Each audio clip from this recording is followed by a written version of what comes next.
हुकुम चलाने के लिए ये बोले हमारे।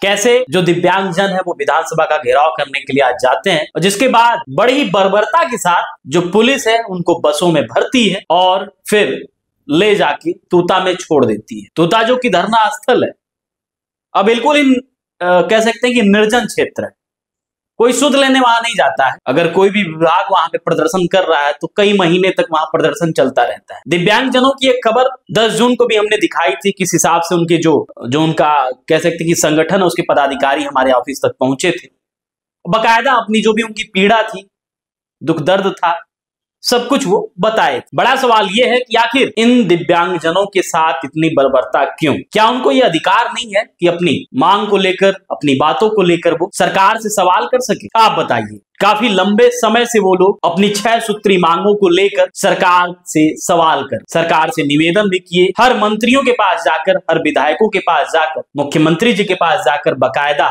जो उनकी पीड़ा है, जो उनका दुख दर्द है, उसको एहसास दिलाने का काम किए कि हमारे साथ अन्याय हो रहा है। सरकार की तरफ से आश्वासन मिलता है, आश्वासन के अलावा बहुत कम ऐसे मामले होते हैं जिनमें सरकार कुछ उस मामलों को अमलीजामा पहनाती है, काम करती है।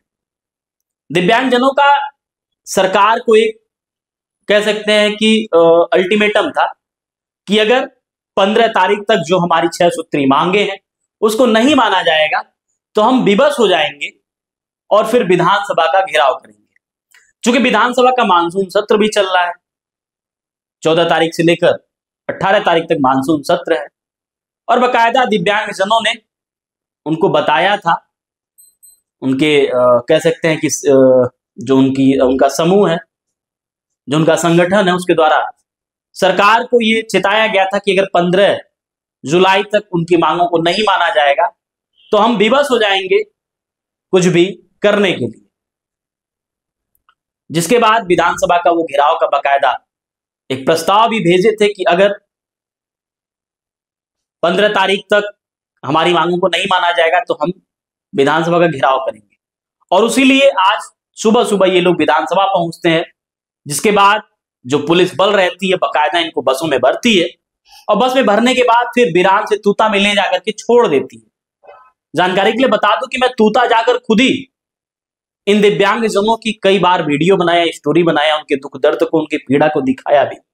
ये लोग भी बेचारे शहर शहर घूमकर पहले ब्लॉक स्तर पर, फिर जिला स्तर पर, फिर प्रदेश स्तर पर हर तरीके से अपनी मांग, जो उनकी मांग है उसको सरकार तक पहुंचाने का हर संभव प्रयास किया और फिर थक हार कर जब देखा कि कुछ नहीं हो रहा है तो तूता में आके बैठ गए।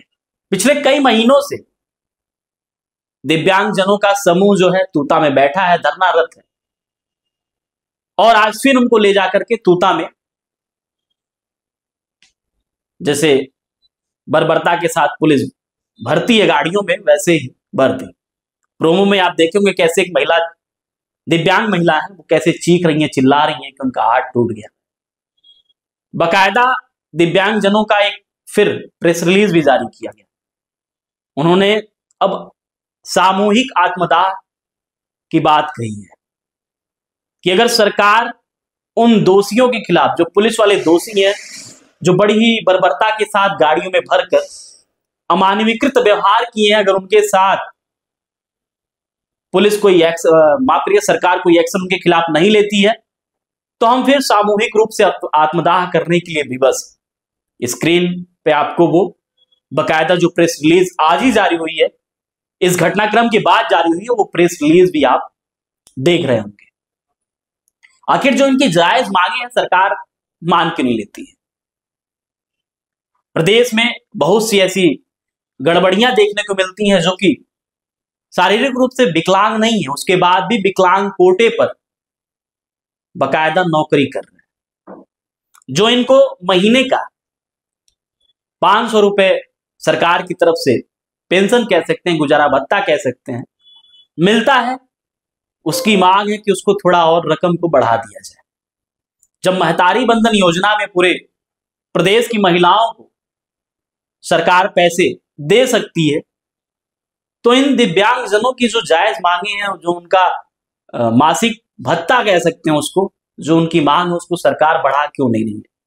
महतारी वंदन से हमको कोई समस्या नहीं है, न ही मुझे कोई आपत्ति है, न ही मैं उसका विरोध कर रहा हूं, लेकिन फिर भी ये सोचने वाली बात है, जो दिव्यांग है बेचारे किस हिसाब से कितने दूर दूर से पूरे प्रदेश के दूरांचल से आके यहाँ पे महीनों से बैठे हुए हैं। और दिव्यांगता की वजह से जब हमने बातचीत किया तो बताया कि शादी नहीं होती है, प्राइवेट सेक्टर में कोई नौकरी नहीं देता है, ये बोला जाता है कि आप शारीरिक रूप से सक्षम नहीं है तो नौकरी कैसे करेंगे, और तमाम चुनौतियां भी हैं उनके जीवन में। उनका ये भी कहना है कि जब तक बच्चा, हम लोग बच्चों के रूप में रहते हैं, मतलब 15-17 साल तक जब हमारी उम्र रहती है तब तक तो ठीक है, उसके बाद परिवार के ऊपर भी हम लोग भार हो जाते हैं। जब तक माता पिता जिंदा है तब तक तो ठीक है, चीजें चलती रहती हैं, लेकिन जैसे ही माता पिता का देहांत होता है, फिर जो हमारे भाई हैं, हमारी बहन है, वही मुड़कर हमारी तरफ नहीं देखते हैं।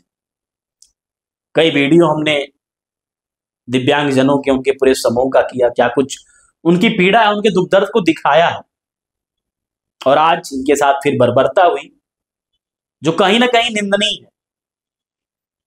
चीख रहे हैं, चिल्ला रहे हैं, उसके बाद भी पुलिस उनको गाड़ियों में भर रही है और ले जाके तूता में छोड़ दे रही है। ये कैसा न्याय है, ये कैसा सुशासन सवाल है।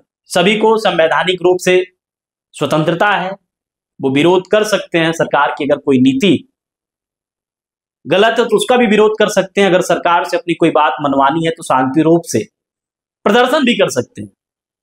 और दिव्यांग बस वहां प्रदर्शन करने गए थे, विधानसभा को घेरने गए थे, न ही कोई लड़ाई झगड़ा करने गए थे। ऐसे में पुलिसिया विभाग किस हिसाब से बर्बरता करता है, उनको गाड़ियों में भरता है और फिर ले जाकर तूता में छोड़ देता है। जो उनका दिव्यांगजनों का जो बकायदा लेटर जारी हुआ है, प्रेस रिलीज, उसके हिसाब से वो आज आत्मदाह भी करेंगे और 2 लोगों का हाथ और पैर भी टूटा है। अब देखना होगा जो सुशासन सरकार है वो किस हिसाब से इनके साथ न्याय करती है। हम उम्मीद करेंगे कि जो हमारे सज्जन सूबे के हमारे मुखिया हैं विष्णुदेव साय जी, वो इन दुखियारियों के, इन दिव्यांगों के दुख दर्द को समझेंगे और जल्द से जल्द इनके साथ न्याय करेंगे।